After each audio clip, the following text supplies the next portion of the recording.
सबसे पहले तो आप सबको नव वर्ष की हार्दिक शुभकामनाएं। आपके माध्यम से पूरे प्रदेश के लोगों को भी नए साल की बहुत सारी शुभकामनाएं।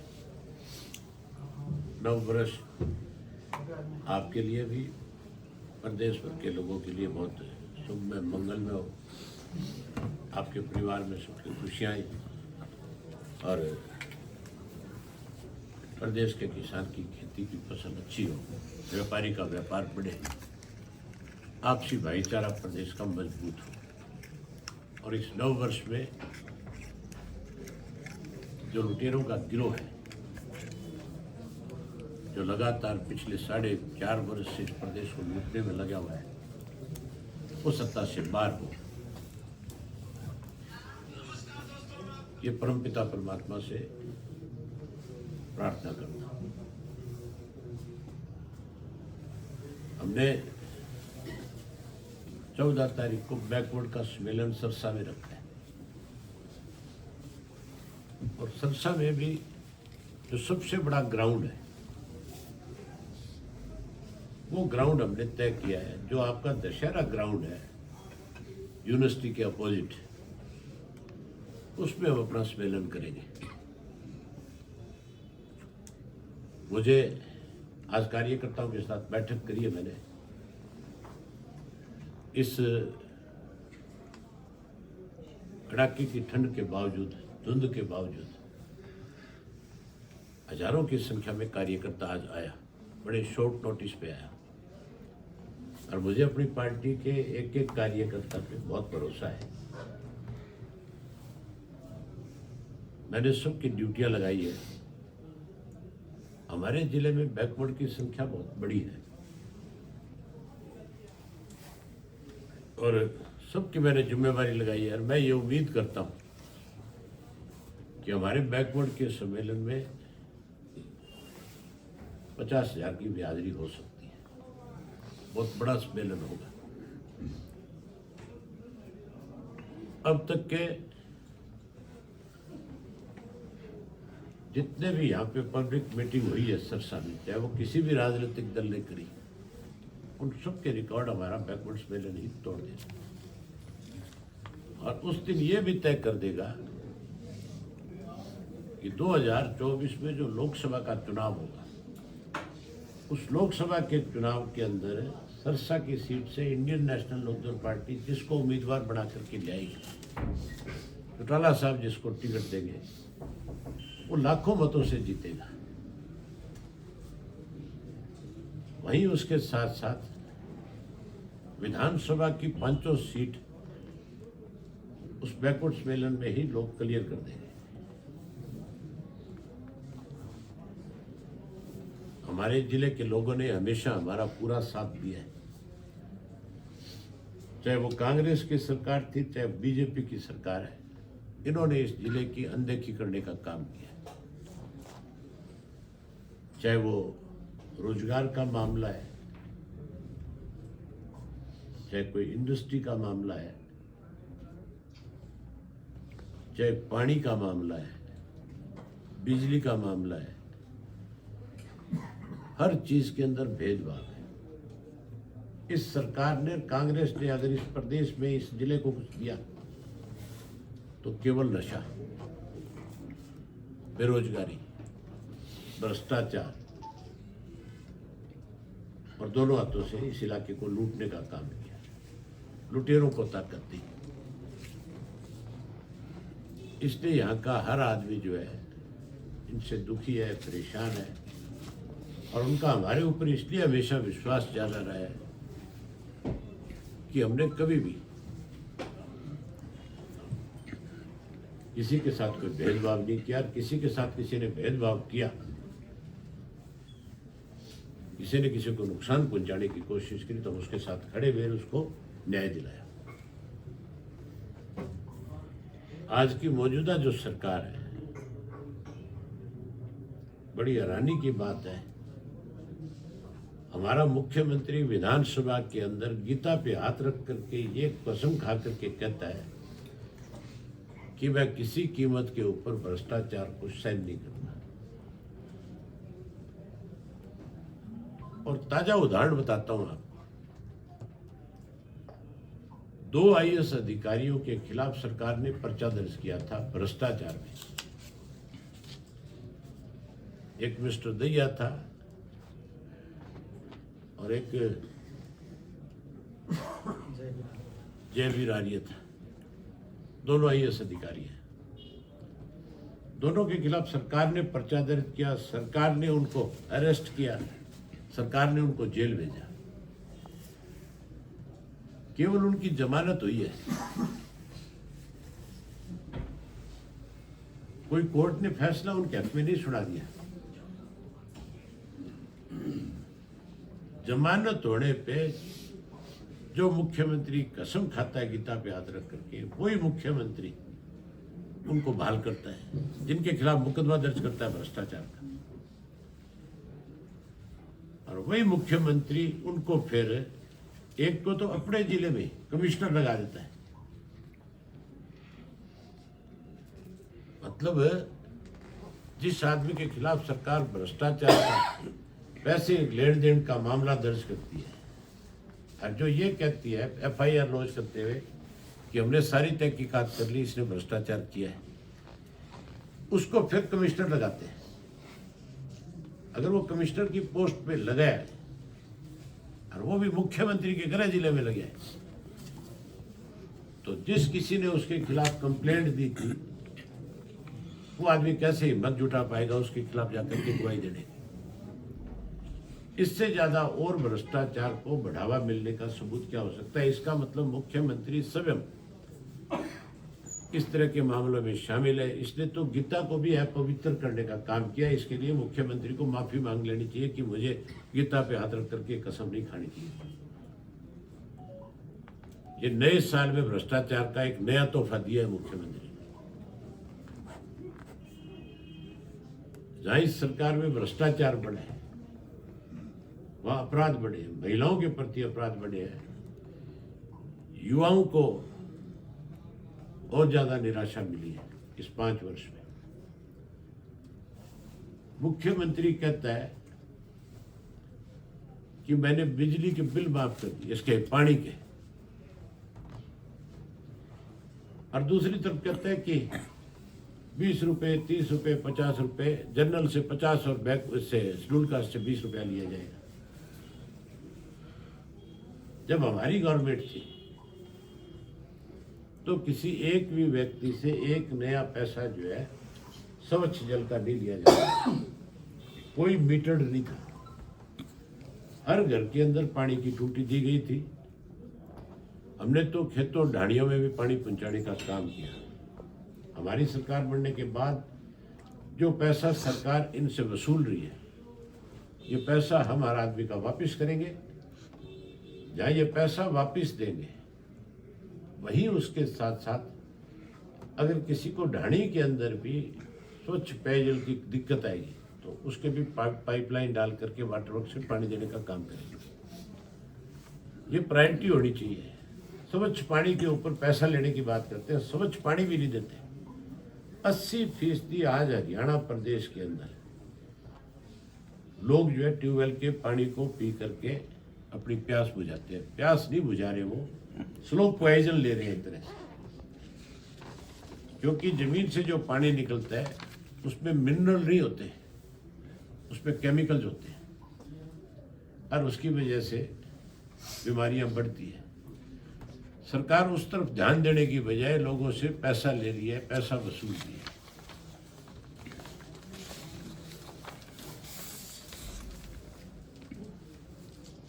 उसके इलावा नशा बढ़ा है, नशे पे कोई रोक नहीं है। मेरे पास कल भी लोगों ने इस बात की कंप्लेंट करी।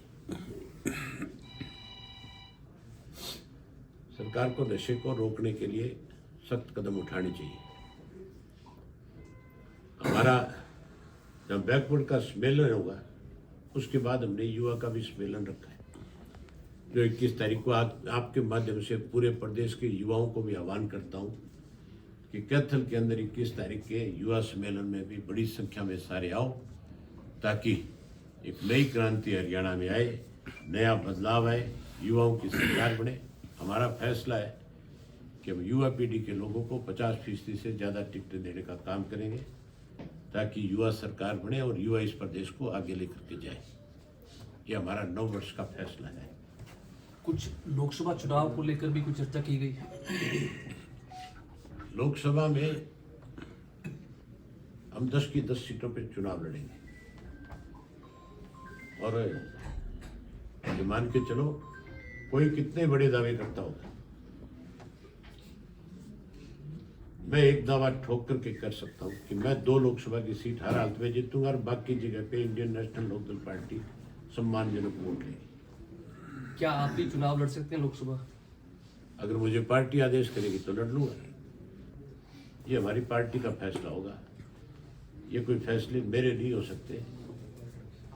ये तो पार्टी की जो कोर कमेटी है वो बैठ करके तय करेगी चुनाव किसको लड़ाना है।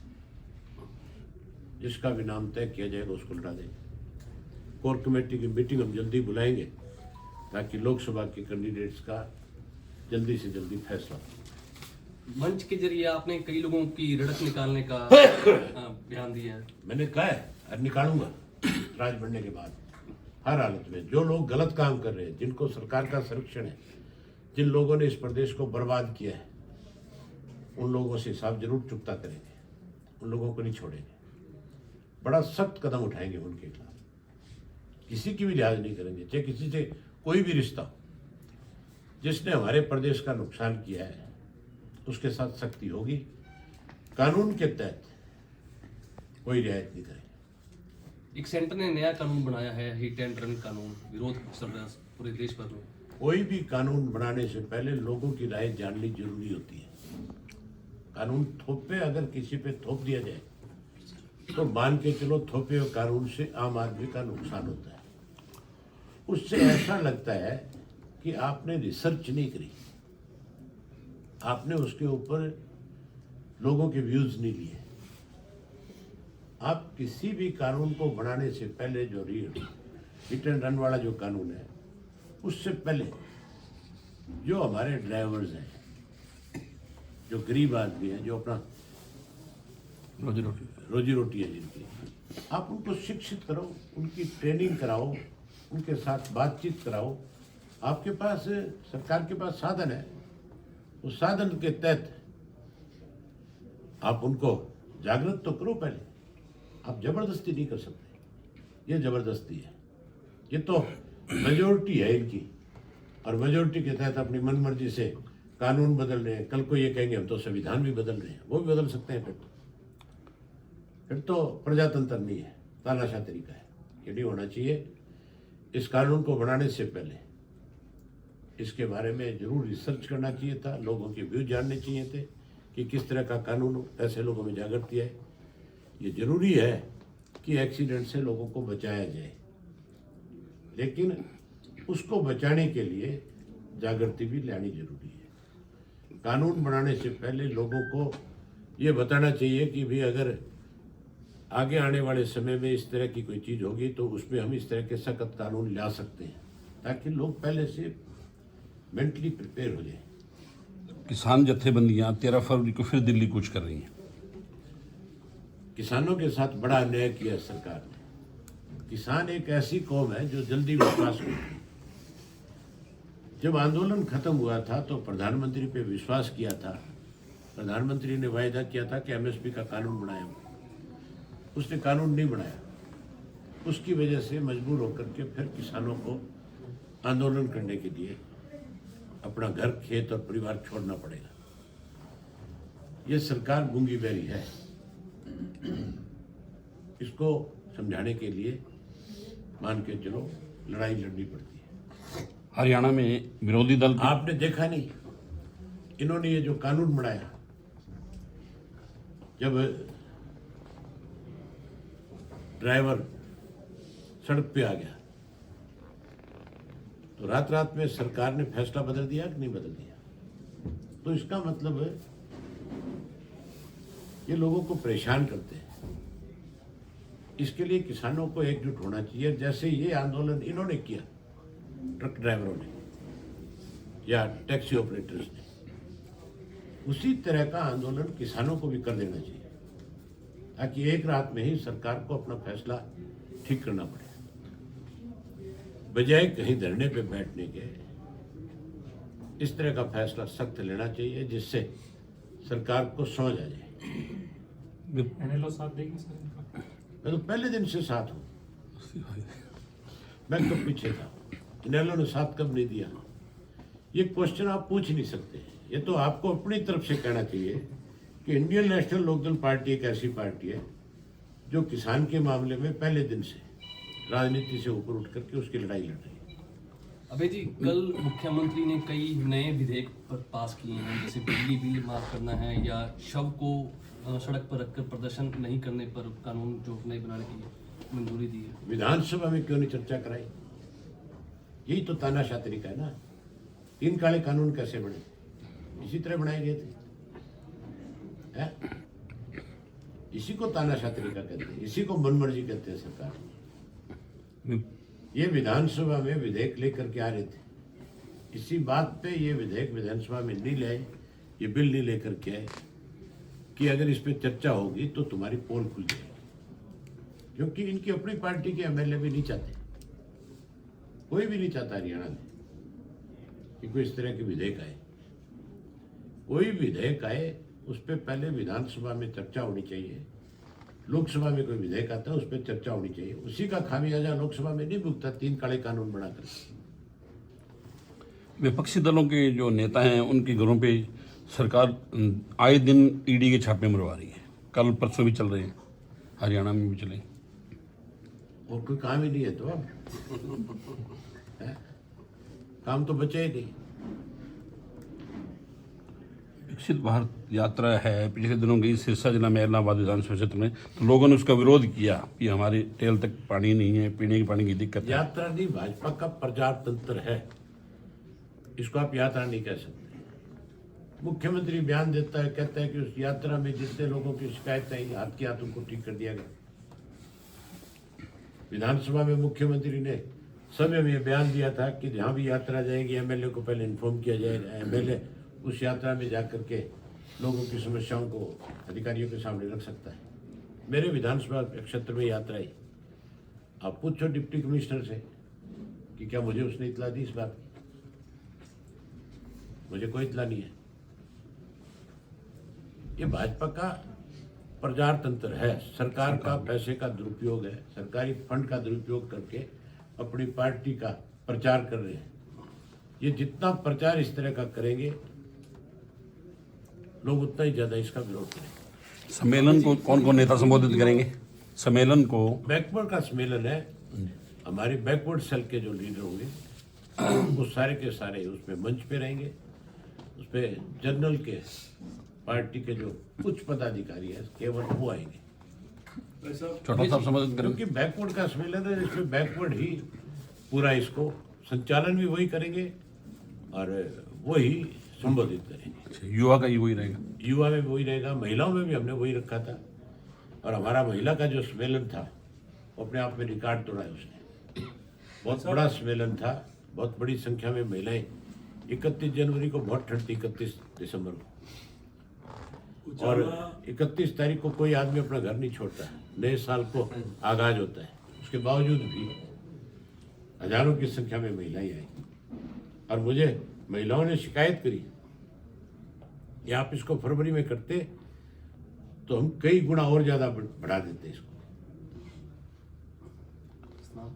उचाना हॉट सीट बनती जा रही है जी किस चीज की? विधानसभा चुनावों को लेकर कई तरह के दावे किए जा रहे हैं। चौधरी वीरेंद्र सिंह की फैमिली कह रही है कि हम चुनाव लड़ेंगे, इधर दुष्यंत चौटाला कह रहा है कि हम चुनाव लड़ेंगे। इंडियन नेशनल लोकदल पार्टी जो उम्मीदवार उतारेगी वो मुख्यमंत्री का उम्मीदवार होगा। बाकी पार्टियों के जो उम्मीदवार हैं वो तो सिर्फ एमएलए बनने के लिए चुनाव लड़ते हैं। हमने चौधरी ओम प्रकाश चौटाला जी ने चुनाव लड़ा वहां से 2 बार, एक बार जीते, सरकार बनती तो मुख्यमंत्री बनते, एक बार हार गए।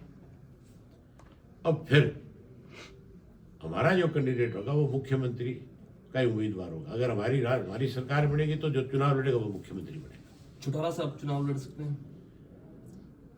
तो चुनाव की तारीख तय करा पहले। सर कांग्रेस नहीं, संभावनाएं हैं। किस चीज की? मैंने बताया कोर कमेटी फैसला करती है, मैं नहीं फैसला कर सकता इसे। लेकिन ये फैसला हमारी पार्टी का है, हमारी कोर कमेटी का है कि जो भी कैंडिडेट आएगा वो मुख्यमंत्री बनेगा। सर आपने स्पीच में कांग्रेस की हाथ जोड़ो जो यात्रा है उसके लिए कहा है, लेकिन कांग्रेस कह रही है कि हम आने वाले समय में सरकार बनाएंगे। कैसे बनेगी तो यूं बता मुझे। सुरजेवाला, किरण, शैलजा कहते हैं ना मुख्यमंत्री के दावेदार, कहते हैं ना। हुड्डा कहता है मैं दावेदार हूं, हुड्डा का छोरा कहता है मैं दावेदार हूं, कहता है कि नहीं कहता है। और आपस में ये पांचों एक मंच पे इकट्ठे हो सकते हैं। जिस पार्टी में डिसिप्लिन नहीं है, जिस पार्टी पे संगठन नहीं है, वो कैसे दावा कर सकती है? केवल तुम्हारे सामने बैठ करके दावा करना कि हम सरकार बना रहे हैं, सरकार नहीं बन सकती। सरकार संगठन के बलबूते पे बना करती है, और संगठन सबसे ज्यादा मजबूत आज अगर किसी का है तो इंडियन नेशनल लोकदल पार्टी का है। क्या कांग्रेस की गुटबाजी और भाजपा की रुसवाई का फायदा इनेलो को हो सकता है? हमें किसी की गुटबाजी से फायदा नहीं उठाना, किसी की रुसवाई से नहीं। हमें अपने विश्वास से आगे बढ़ना है। लोगों का विश्वास हमारे ऊपर है, इसलिए इंडियन नेशनल लोकदल पार्टी की ताकत मजबूत है। आने वाले टाइम में कोई गठबंधन भी होगा किसी पार्टी से? आप बताओ किससे करें? हैं? कोई हमारे पास चल कर के आएगा, निस्वार्थ आएगा, जो प्रदेश के हित की बात करेगा उससे बात करेंगे। कोई अपने स्वार्थ की बात करेगा, दरवाजे बंद है। ठीक है जी। Thank you. बहुत धन्यवाद। तो